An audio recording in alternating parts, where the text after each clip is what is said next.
ನಮಸ್ತೆ ಫ್ರೆಂಡ್ಸ್, ಎಲ್ಲರಿಗೂ ಕೌಶಲ್ ಟ್ರೇಡರ್ಗೆ ಸ್ವಾಗತ. ತುಂಬಾ ಜನ ಕೇಳ್ತಾ ಇದ್ದಂತಹ ಪ್ರಶ್ನೆ ಏನಂತ ಹೇಳಿದ್ರೆ, ಸರ್ ನಾವು Sensex, bank Nifty, fin Nifty ಇದೆಲ್ಲ ಮಾಡ್ತಾ ಇದೀವಿ, ಅದಕ್ಕೆ ನಿಮ್ಮ ಈ ಸ್ಟ್ರಾಟಜಿ ವರ್ಕ್ ಆಗ್ತಾ ಇದೆಯಾ, ವರ್ಕ್ ಆಗಲ್ವಾ ಅಂತ ನಮ್ಗೆ ಗೊತ್ತಾಗ್ಬೇಕು, ಸ್ವಲ್ಪ ಹೇಳಿ ಕೊಡಿ ಅಂತ. ಸೊ ನಾವು ಮಾಡೋದು ನಿಫ್ಟಿ ಮಾತ್ರ, ನಮ್ಗೆ ಗೊತ್ತಿರೋದು ನಿಫ್ಟಿ. ಸೊ ದಟ್ ನಾವು ಅದರಲ್ಲಿ ಕಂಫರ್ಟ್ ಇದ್ದೀವಿ, ಸೊ ಅದ್ರಲ್ಲಿ ನಾವು ಮಾಡ್ಕೊಂಡು ಹೋಗ್ತಾ ಇದೀವಿ. ಬಟ್ ಏನಾಗುತ್ತೆ, ಕೆಲವರ ಒಂದು ಅಭಿಪ್ರಾಯಗಳು ಬೇರೆ ಬೇರೆ ಕಲಿಬೇಕು ಅನ್ನೋ ಒಂದು ಉತ್ಸಾಹಕ್ಕೆ ನಾವು ಅದಕ್ಕೆ ರೆಕಗ್ನೈಸ್ ಮಾಡಬೇಕು, ಅದಕ್ಕೊಂದು ಮನ್ನಣೆ ಕೊಡಬೇಕು ಅಂತ ಹೇಳಿ ನಾವೇನ್ ಮಾಡಿದೀವಿ ಅದನ್ನು ಸ್ವಲ್ಪ ನಿಮ್ಗೆ ಎಕ್ಸ್ಪ್ಲೈನ್ ಮಾಡುವಂತ ವ್ಯವಸ್ಥೆ ನಾವು ಮಾಡ್ತಾ ಇದ್ವಿ. ಓಕೆನಾ? ಸೊ ಅದು ತುಂಬಾ ರೀತಿಯಲ್ಲಿ ಇದೆ. ಲೈಕ್ ಒಂದು 12 ಗಂಟೆ ಝೋನು ವರ್ಕ್ ಆಗುತ್ತಾ ನೋಡ್ಬೇಕು, 1 ಅವರ್ ಝೋನು ವರ್ಕ್ ಆಗುತ್ತಾ ನೋಡ್ಬೇಕು. ಹಂಗಾರೆ 1 ಅವರ್ ಝೋನ್ ವರ್ಕ್ ಆಗುತ್ತೆ ಅಂದ್ರೆ ಅದು ಹೇಗೆ?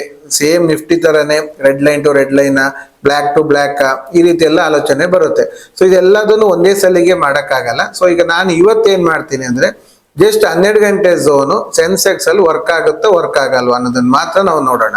ಯಾಕೆ ಹೇಳ್ತಾ ಇದ್ದೀನಿ ಅಂದ್ರೆ, ಅದು ನಮಗೆ ಗೊತ್ತಾಯ್ತು ಅಂತ ಆದ್ರೆ ಮತ್ತೆ ಅದಕ್ಕೆ ಈಕ್ವಲೆಂಟ್ ಆಗಿ ನಾವು ನೆಕ್ಸ್ಟ್ ಏನೆಲ್ಲ ಪ್ಲಾನ್ ಮಾಡಕ್ಕಾಗುತ್ತೋ ಅದನ್ನ ಪ್ಲಾನ್ ಮಾಡ್ಕೊಂಡು ಹೋಗೋಕೆ ಈಸಿ ಆಗುತ್ತೆ ಅಲ್ವಾ.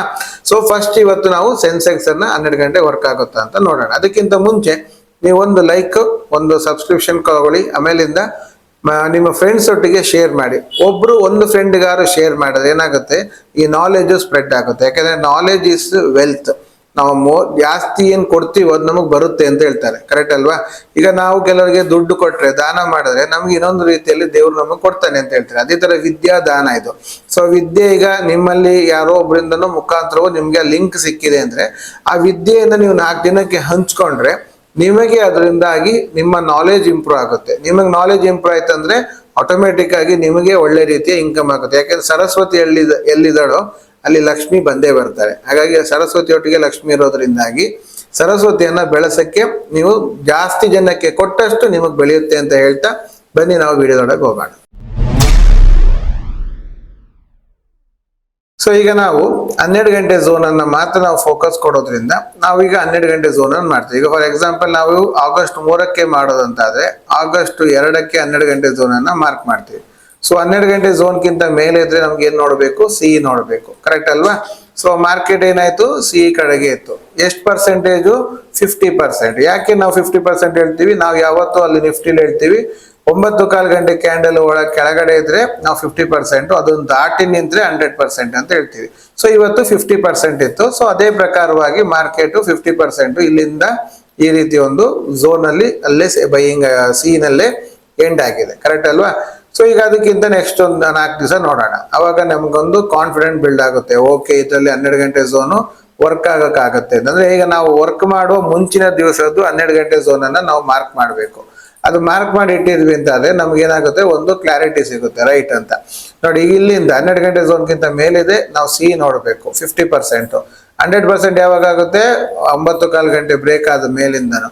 ಸೊ ಎರಡು ಆದಾಗ ಏನಾಯ್ತು, ಇದು 100%. ಇಲ್ಲಿ ಚೆನ್ನಾಗಿ ಮೂವ್ ಕೊಡ್ತೀವಿ, ಇಲ್ಲಿ ಸ್ವಲ್ಪ ಸ್ಲೋ ಇದ್ರು ಇದಾದ್ಮೇಲಿಂದ ನೋಡಿ ಚೆನ್ನಾಗಿರೋ ಮೂವ್ಮೆಂಟ್ ಅನ್ನೇ ಮಾರ್ಕೆಟ್ ಕೊಟ್ಟಿದೆ, 100% ವರ್ಕ್ ಆಗಿದೆ. ಸೊ ಈಗ ರೀಸೆಂಟ್ಲಿ ವರ್ಕ್ ಆಗಿದೆ ಸರ್, ಅದಕ್ಕೋಸ್ಕರ ನೀವು ಬಂದು ವಿಡಿಯೋ ಮಾಡ್ತಾ ಇದ್ದೀರಿ ಅಂತ ಕೆಲವರು ಹೇಳ್ಬೋದು. ಅದಕ್ಕೋಸ್ಕರ ಹಳೇದನ್ನ ನೋಡೋಣ.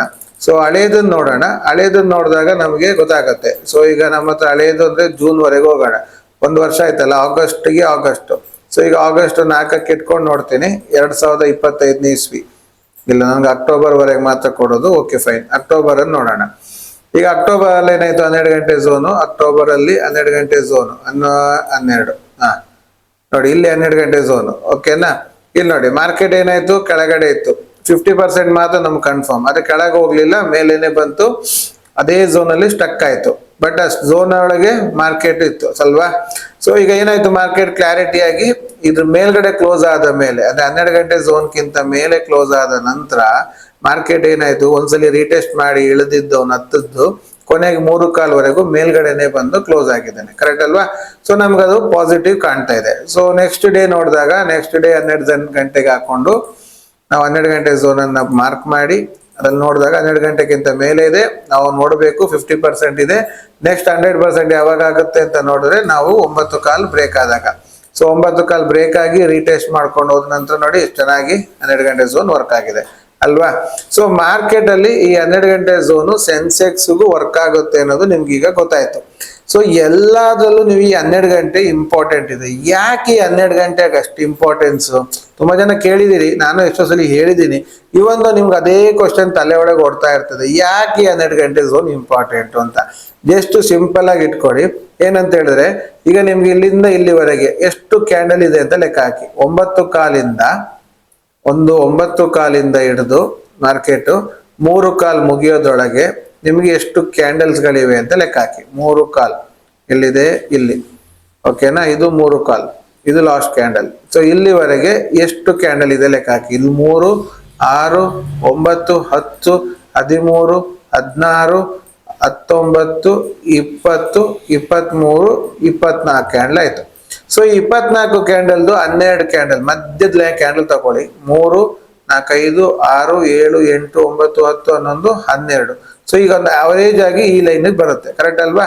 ಸೊ ಈಗ ಆ ಲೈನ್ ಬರುತ್ತೆ ಅಂದ್ರೆ ಆ ಲೈನ್ ಅನ್ನ ಕ್ಯಾಂಡಲ್ ತೆಗೆದು ನೋಡಿ, ಅದು ಆಟೋಮೆಟಿಕ್ ಆಗಿ 12 ಗಂಟೆ ಕ್ಯಾಂಡಲ್ ಆಗಿರುತ್ತೆ. ಸೊ ಈ ಫಸ್ಟ್ ಕ್ಯಾಂಡಲ್ ಲಾಸ್ಟ್ ಕ್ಯಾಂಡಲ್ ಅನ್ನ ಅಷ್ಟು ಕನ್ಸಿಡರ್ ಮಾಡಲ್ಲ, ಯಾಕೆಂದ್ರೆ ಅದು ಕ್ಲೋಸಿಂಗ್ ಅಲ್ಲಿ ಸ್ವಲ್ಪ ವೊಲಟೈಲ್ ಇರುತ್ತೆ. ಅದೆರಡು ಕ್ಯಾಂಡಲ್ ಬಿಟ್ಟು ನೀವು ಮಿಡ್ ಪಾಯಿಂಟ್ ತಗೊಂಡ್ರೆ ಎಕ್ಸಾಕ್ಟ್ಲಿ 12 o'clock ಮಿಡ್ ಪಾಯಿಂಟ್. ಈ ಪುಸ್ತಕವನ್ನ ಈಗ ಮಡ್ತೀವಲ್ಲ ನೋಡಿ, ಅವಾಗ ಈ ಪುಸ್ತಕ ಈ ಕಡೆ ಸೈಡ್ ಇರೋ ಪುಸ್ತಕ ಈ ಕಡೆ ಸೈಡ್ ಇರೋ ಪುಸ್ತಕಕ್ಕೆ ಸೇರಿ ಅಂಟ್ಕೊಳ್ಳುತ್ತೆ. ಅದೇ ತರ ನೀವು ಈ ಚಾರ್ಟ್ ಅನ್ನ ನೀವು ಈಗ ಮಡ್ತೀರಿ ಅಂತ ಆದ್ರೆ ಆ ಮಡ್ಚೋ ಜಾಗ ಮಿಡ್ ಪಾಯಿಂಟ್ ಇತ್ತಲ್ಲ, ಅದು 12 ಗಂಟೆ. ಈ ಎರಡು ಪುಸ್ತಕವನ್ನ ಮರ್ಚಿದ ಹಾಗೆ ಈ ಎರಡು ಚಾರ್ಟ್ ಅನ್ನ ಬೆಳಗಿಂದು ಮಧ್ಯಾಹ್ನದ್ದು ಎರಡನ್ನು ಹೀಗೆ ಮಡ್ಚಿದ್ರೆ ಇಲ್ಲಿ ಕೊನೆಗೆ ಸಿಗುವಂತಹ ಜಾಗ 12 ಗಂಟೆ ಕ್ಯಾಂಡಲ್ ಆಗಿರುತ್ತೆ. ಅದಕ್ಕೆ 12 ಗಂಟೆ ಕ್ಯಾಂಡಲ್ ತುಂಬಾ ಇಂಪಾರ್ಟೆಂಟು. ಅದ್ರ ಮೇಲೆ ತುಂಬಾ ವರ್ಕೌಟ್ ಮಾಡ್ತಾರೆ. ಸೊ ಆ 12 ಗಂಟೆ ಕ್ಯಾಂಡಲ್ ಚೆನ್ನಾಗಿ ವರ್ಕ್ ಆಗ್ತಾ ಇದೆ, ನೀವು ನೋಡ್ಬೋದು. ಅದ್ರ ಪ್ರಕಾರವಾಗಿ ಅದು ಕ್ಲೋಸಿಂಗು ಅದು ಬರುತ್ತೆ. ಅದು ವ್ಯಾಲಿಡಿಟಿ ಎಷ್ಟಿರುತ್ತೆ ಅಂದ್ರೆ 24 hours ಇರುತ್ತೆ. ಇವತ್ತು 12 ಗಂಟೆಯಿಂದ ನಾಳೆವರೆಗೆ ಅದು ವ್ಯಾಲಿಡಿಟಿ ಇರೋದ್ರಿಂದ ಅಲ್ಲಿವರೆಗೂ ನಮಗದು ವರ್ಕ್ ಆಗುತ್ತೆ. ಅದನ್ನ ಆಧಾರವಾಗಿ ಇಟ್ಕೊಂಡು ನಾವು ಟ್ರೇಡ್ ಮಾಡ್ಬೋದು. ಈಗ ಯಾಕೆಂದ್ರೆ ನಾವು ಯಾವುದೇ ಇಂಡಿಕೇಟರ್ನೆಲ್ಲ ನಂಬಕ್ಕಾಗಲ್ಲ, ಇಂಡಿಕೇಟರ್ಗಳು ಲ್ಯಾಗಿಂಗ್. ಬಟ್ ಇದು ಕ್ಯಾಂಡಲ್ ಫಸ್ಟೇ ಫಾರ್ಮ್ ಆಗಿರೋದ್ರಿಂದ ನಾವು ಅದನ್ನ ಆಧಾರವಾಗಿ ಇಟ್ಕೊಂಡು ಟ್ರೇಡ್ ಮಾಡ್ಬೋದು. ನೆಕ್ಸ್ಟ್ ಟ್ರೇಡಿಂಗ್ ಅಲ್ಲಿ ನಿಮ್ಗೊಂದು ಸೆಟಪ್ ಬೇಕು, ಯಾವ್ದೋ ಒಂದು ಲೆಕ್ಕ ಇರಬೇಕು ಅಲ್ವಾ? ನೋಡಪ್ಪ, ಹಿಂಗ್ ಇಟ್ಟಿರ್ತೀನಿ, ಇದಕ್ಕಿಂತ ದಾಟಿದ್ರೆ ಹಿಂಗೆ, ಇದಕ್ಕಿಂತ ಹಿಂಗ್ ಬಂದ್ರೆ ಹಿಂಗೆ ಅನ್ನೋ ಒಂದು ಪ್ಲಾನಿಂಗ್ ಇದ್ರೆ ನಿಮ್ಗೆ ಡೈಲಿ ಟ್ರೇಡ್ ಮಾಡ್ಲಿಕ್ಕೆ ಒಂದು ವ್ಯವಸ್ಥೆ ಇರುತ್ತೆ. ನಿಮಗೆ ಏನಾಗುತ್ತೋ ಗೊತ್ತಿಲ್ಲ, ಬಂದು ನೋಡಿ ಪ್ಲಾನ್ ಮಾಡಬೇಕು, ಆಲೋಚನೆ ಮಾಡಬೇಕು, ತಿಳ್ಕೊಬೇಕು, ಆಮೇಲೆ ಹಾಕ್ಬೇಕು ಅಂದಾಗ ಕೆಲವು ಸಲ ಟ್ರೇಡ್ ಮಿಸ್ ಆಗುತ್ತೆ, ಕೆಲವು ಸಲಿಗೆ ನಮ್ಗೆ ಟ್ರೇಡ್ ಸಿಗಲ್ಲ, ಕೆಲವು ಸಲಿಗೆ ನಾವು ರಾಂಗ್ ಡಿಸಿಷನ್ ತಕೊಂಡಿರ್ತೀವಿ. ಅದ್ರ ಬದಲು ನಿಮ್ಮ ಹತ್ರ ಒಂದು ಪ್ರಾಪರ್ ಚಾನಲ್ ಇಟ್ಕೊಂಡು, ಈಗ ನಮ್ಮ ಸ್ಟೂಡೆಂಟ್ಗೆಲ್ಲ ನಾವೇನ್ ಮಾಡಿದೀವಿ, ಒಂದು ಪ್ರಾಪರ್ ಆಗಿ ಒಂದು ಸೆಟಪ್ ಕೊಟ್ಬಿಟ್ಟಿದೀವಿ. ಆ 6 ಎಂಟ್ರಿ ಬರಬೇಕು. ಈ 6 ಎಂಟ್ರಿ ಈ ಜಾಗಕ್ಕೆ ಬಂದು ತಗೊಳ್ಳಿ, ಕಣ್ಣು ಮುಚ್ಕೊಂಡು ತಗೊಳ್ಳಿ, ಸ್ಟಾಪ್ ಲಾಸ್ ಇಟ್ಬಿಡಿ. ಏನಾಗುತ್ತೋ ಆಗ್ಲಿ, 15 ಪಾಯಿಂಟ್ ಸ್ಟಾಪ್ ಲಾಸ್, ಬಂದ್ರೆ 15, ಹೋದ್ರೆ 15, ಕರೆಕ್ಟ್ ಅಲ್ವಾ? ಆ ಒಂದು ಪ್ಲಾನಿಂಗ್ ಇದ್ದಾಗ ಏನಾಗುತ್ತೆ, ಅವ್ರು ಬೇರೆ ಎಲ್ಲ ಕನ್ಫ್ಯೂಷನ್ ಆಗಲ್ಲ, ತಕೊಂಡ್ಬಿಡ್ತಾರೆ. ಈಗ ಕೆಲವು ಸಲ ಏನಾಗ್ತದೆ, ಕೆಲವರೆಲ್ಲ ಈ ಮೂವಿಂಗ್ ಆವರೇಜ್ ಟಚ್ ಆದಾಗ ತಗೊಳ್ಳಿ ಅಂತಾರೆ. ಈ ಮೂವಿಂಗ್ ಆವರೇಜ್ ಟಚ್ ಆಗೋದು ಕಾಯ್ತಾ ಕೂತ್ಕೋಬೇಕು. ಕೆಲವು ಸಲ ಏನಾಗುತ್ತೆ, ಮೂವಿಂಗ್ ಆವರೇಜ್ ಮೂವ್ ಆಗುತ್ತೆ.